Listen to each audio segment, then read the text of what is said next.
ভারতের মোদি চাইলেই আর রাতের অন্ধকারে ফারাক্কার বাঁধ খুলে বাংলাদেশের দিকে আর পানি ছাড়তে পারবে না। আমরা এইবার বাঁধের বিপরীতে বাঁধ নির্মাণ করেই ছাড়বো ইনশাল্লাহ।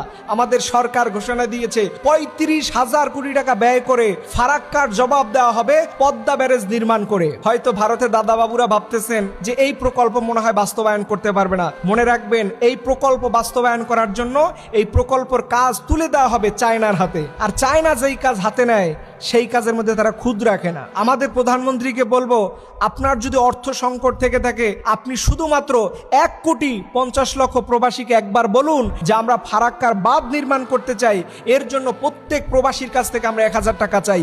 এই প্রত্যেক প্রবাসী যদি ১,০০০ করে টাকা দেয় তাহলে এই টাকার পরিমাণ দাঁড়াবে ১,৫৫১ কোটি টাকা। এই টাকা দিয়ে ওরকম ৭-৮টা ফারাক্কা বাঁধ নির্মাণ করা সম্ভব। ভারত আমাদের একমাত্র প্রতিবেশী যার বিরুদ্ধে আমাদের সবসময় কথা বলা লাগে। ভারতের সাথে ৬টা দেশের বর্ডার আছে। আপনি কি কখনো শুনছেন ভারত সেই দেশে পানি ন্যায্যভাবে দিচ্ছে না? আপনি চায়নার দিকে তাকান, পাকিস্তান, নেপাল, ভুটান, মায়ানমার, এই সীমান্তগুলোতে ভারত কিন্তু কোনো দাদাগিরি করতে পারে না।